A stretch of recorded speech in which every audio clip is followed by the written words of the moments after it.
नमस्कार, मैं हूं अंकुर और आप देख रहे हैं सत्य हिंदी का न्यूज बुलेटिन। एक नजर अब तक की सुर्खियों पर।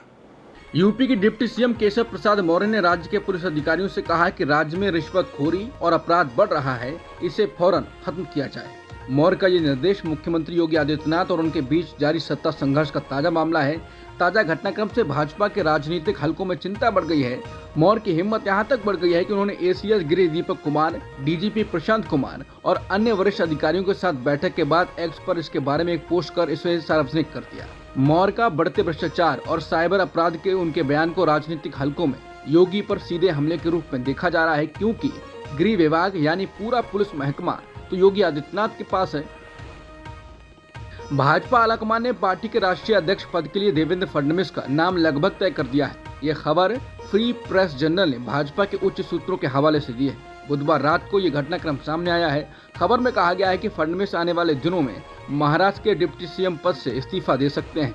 महाराष्ट्र में 2 महीने बाद विधानसभा चुनाव में है, ऐसे में ये घटनाक्रम काफी महत्वपूर्ण है।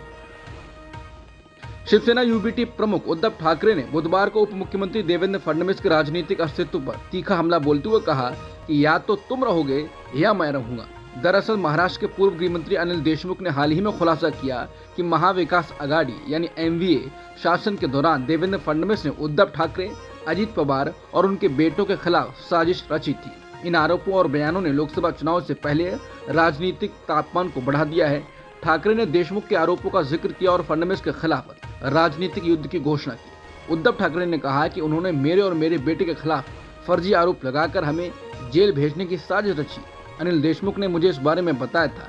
फडणवीस ने मेरे परिवार पर हमला किया। इतने दिनों तक मैंने बहुत कुछ सहा, लेकिन फिर भी साहस के साथ खड़ा रहा। अब या तो वो रहेंगे या मैं रहूंगा। उन्होंने पार्टी कार्यकर्ताओं को आने वाले दिनों में आक्रामक रहने और अगर किसी ने पार्टी पर हमला किया तो पलटवार करने का भी आदेश दिया। ठाकरे ने भाजपा को भी चुनौती देते हुए कहा कि एमवीए ने लोकसभा चुनाव में प्रधानमंत्री मोदी के अहंकार को कम कर दिया है। अब हम विधानसभा चुनाव में भी बाकी बचे अहंकार को खत्म कर देंगे। राज्यसभा में विपक्ष के नेता और कांग्रेस अध्यक्ष मल्लिकार्जुन खड़गे बुधवार को संसद सत्र के दौरान भाजपा सांसद घनश्याम तिवारी के परिवारवाद वाले बयान पर भावुक हो गए और उन्होंने सभापति जगदीप धनखड़ से सदन में उनकी राजनीतिक यात्रा के बारे में की गई टिप्पणियों को हटाने का आग्रह किया। भाजपा सांसद की टिप्पणी पर नाराजगी जताते हुए खड़गे ने गंभीर लहजे में कहा कि उन्हें बुरा लगा है और वो इस माहौल में लंबे समय तक नहीं रहना चाहते हैं। उन्होंने कहा कि मेरे पिता चाहते थे कि 12 ज्योतिर्लिंगों में से एक उनके बेटे का नाम हो। घनश्याम तिवारी को मेरे नाम से क्या दिक्कत है? उन्होंने कहा कि मेरा पूरा परिवार राजनीति में था। उन्होंने परिवारवाद के बारे में टिप्पणी की। अभी मैं ये कह सकता हूँ कि वास्तव में परिवारवाद कहाँ है। खड़गे ने कहा कि मैं अनुरोध करता हूं कि इस टिप्पणी को रिकॉर्ड से हटा दिया जाए। मैं अपने परिवार में राजनीति में आने वाला पहला सदस्य हूं। अगर मैं सदन में निकालने लग जाऊं तो पता चल जाएगा कि यहाँ कितने परिवारवाद के उदाहरण हैं। कर्नाटक में बीजेपी की सहयोगी और एनडीए का हिस्सा जेडीएस ने बीजेपी को झटका देना शुरू कर दिया है। जेडीएस नेता और केंद्रीय मंत्री एचडी कुमारस्वामी ने सिद्धरामैया सरकार की योजना के खिलाफ निकाली जाने वाली यात्रा में हिस्सा लेने से मना कर दिया। इससे एनडीए में बढ़ती परेशानी के संकेत के रूप में देखा जा सकता है। कुमारस्वामी ने बीजेपी पर यात्रा की पहले से योजना बनाने और बाद में केवल औपचारिकता के तौर पर इन्फॉर्म करने का आरोप लगाया। उन्होंने कहा कि सही समय नहीं है, इसलिए हम पीछे हट गए। कुमारस्वामी ने कहा कि हमारी ताकत मैसूर से लेकर बेंगलोर तक है, लेकिन अगर हमें विश्वास में नहीं लिया जाता है तो हम समर्थन क्यों करें? राजनीति अलग होती है, चुनाव के दौरान साथ मिलकर समर्थन करना अलग होता है, लेकिन ऐसे कार्यक्रम से क्या हासिल हो सकता है? इससे मुझे भी ठेस पहुंची है। पूर्व भाजपा विधायक प्रदीप गौड़ा की आलोचना करते हुए उन्होंने कहा कि उन्होंने पदयात्रा प्रमुख के रूप में किसे चुना है? वो प्रीतम गौड़ा कौन है? उसने देवगौड़ा के परिवार को खत्म करने का दुस्साहस किया। उसे हमारे साथ भाजपा की बैठक में बुलाया गया था और मुझे भी उस बैठक में आमंत्रित किया गया था। ये सब सहने की मेरी एक सीमा है। कर्नाटक भाजपा के नेताओं को अपने गठबंधन सहयोगी एचडी कुमारस्वामी के कारण शर्मिंदा होना पड़ा। इसके कारण वो कुमारस्वामी को मनाने में जुट गए हैं। विधानसभा में विपक्ष के नेता आर अशोक ने मीडिया कर्मियों से कहा कि भाजपा कुमारस्वामी को अब पदयात्रा निकालने की जरूरत के बारे में मनाएगी। उन्होंने कहा कि हमने भाजपा आलाकमान को घटनाक्रम के बारे में सूचित कर दिया है और उनके निर्देशों का पालन करेंगे। सुप्रीम कोर्ट ने आरक्षण के मुद्दे पर बड़ा फैसला सुनाया है। इस फैसले के मुताबिक अनुसूचित जाति और जनजातियों में सब कैटेगरी बनाई जा सकती है। फैसला सुप्रीम कोर्ट की 7 सदस्यीय संवैधानिक पीठ ने 6-1 के मत से सुनाया। ये सुनवाई सीजेआई डीवाई चंद्रचूड़ कर रहे थे। उनके साथ 6 जजों ने इस पर सहमति जताई, जबकि जस्टिस बेला त्रिवेदी इससे सहमत नहीं थी। कोर्ट ने यह फैसला सुनाते हुए 2004 में दिए गए 5 जजों के फैसले को पलट दिया। सुप्रीम कोर्ट के 7 जजों की पीठ ने कहा कि राज्य सरकार अनुसूचित जातियों और जनजातियों में सब कैटेगरी बना सकती है, जिससे मूल और जरूरतमंद कैटेगरी को आरक्षण का फायदा मिल सकेगा।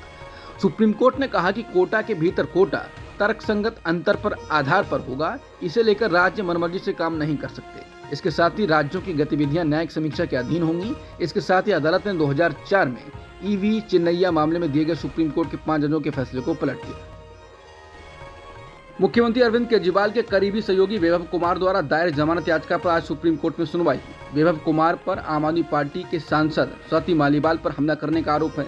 जस्टिस सूर्यकांत की अध्यक्षता वाली पीठ के समक्ष हुई सुनवाई के दौरान कोर्ट ने वैभव को कड़ी फटकार लगाते हुए कहा कि आपको एक महिला से ऐसा बर्ताव करते हुए शर्म नहीं आई। अदालत ने हमले पर संज्ञान लेते हुए कहा कि ऐसा दिखाया गया जैसे एक गुंडे ने केजरीवाल के आवास में प्रवेश किया और मालीवाल पर हमला किया। कोर्ट ने कहा कि क्या सीएम आवास निजी बंगला है? क्या इस तरह के गुंडे को सीएम आवास में काम करना चाहिए? इसके साथ ही सुप्रीम कोर्ट ने जमानत याचिका की सुनवाई 7 अगस्त तक बढ़ा दी। एलपीजी गैस सिलेंडर के दाम एक बार फिर बढ़ गए हैं। आम आदमी को महंगाई का नया झटका देते हुए सरकार ने आज से एलपीजी गैस सिलेंडर महंगा कर दिया है। बता दें कि महीने की पहली तारीख से कमर्शियल एलपीजी सिलेंडर की कीमतें 8.5 रुपये तक बढ़ा दी गई। अब राजधानी दिल्ली में 19 किलोग्राम वाले एलपीजी सिलेंडर की कीमत 1646 से बढ़कर 1652 रुपये से अधिक हो गई, यानी प्रति सिलेंडर 6 रुपये 50 पैसे की बढ़ोतरी हुई। लोकसभा में विपक्ष के नेता राहुल गांधी और कांग्रेस महासचिव प्रियंका गांधी वाड्रा गुरुवार को केरल के वायनाड संसदीय क्षेत्र में स्थिति का जायजा लेने पहुंच गए।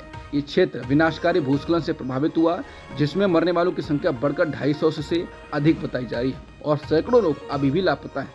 राहुल प्रियंका के अलावा आज केरल के मुख्यमंत्री पिनराई विजयन भी गुरुवार सुबह वायनाड पहुंचे।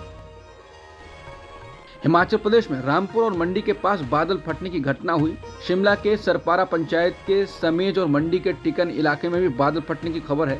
हिमाचल प्रदेश के मुख्यमंत्री सुखविंदर सिंह सुक्खू ने सोशल मीडिया पर लिखा कि शिमला के रामपुर तहसील, मंडी जिले की पधर तहसील और कुल्लू के गांव जाओन निर्मंड में बादल फटने से 50 से अधिक लोगों के लापता होने का अत्यंत दुखद समाचार मिला है।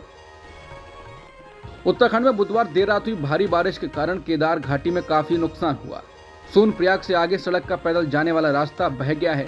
बुधवार देर रात केदारनाथ में भारी बारिश के कारण भीमबली में एमआरपी के पास 20 से 25 मीटर पैदल रास्ता बह गया। बारिश के कारण रास्ते में बड़े बड़े पत्थर आ गए हैं, जिससे रास्ता बाधित हो गया है। मौके पर रेस्क्यू टीम तैनात कर दी गई है। पुलिस प्रशासन ने अपील की है कि रुद्रप्रयाग तक पहुंच चुके यात्री जहां पर हैं वहीं पर सुरक्षित रहें। बारिश को देखते हुए पुलिस प्रशासन ने केदारनाथ यात्रा स्थगित करने की अपील की। अमेरिका में राष्ट्रपति पद के लिए चुनाव होने वाले हैं।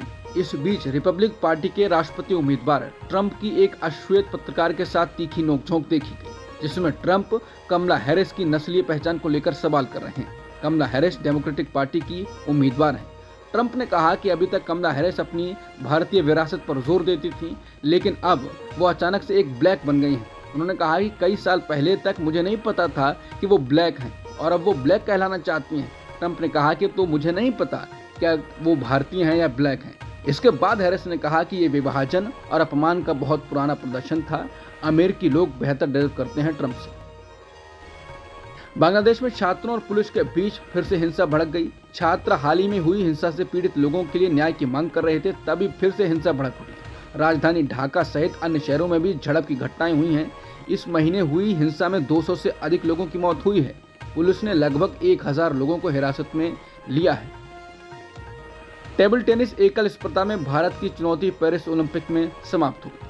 शीर्ष पैडलर मनिका बत्रा और शीजा अकुला की प्री क्वार्टर फाइनल से बाहर होने के साथ ये हुआ। बत्रा के बाद शीजा अकुला भी महिला एकल round of 16 table tennis match में चीन से सुन यंगशा से 4-0 से हार गए। अब तक की सुर्खियों में इतना ही। बाकी खबरों के लिए बने रहिए सत्यहिंदी.com के साथ।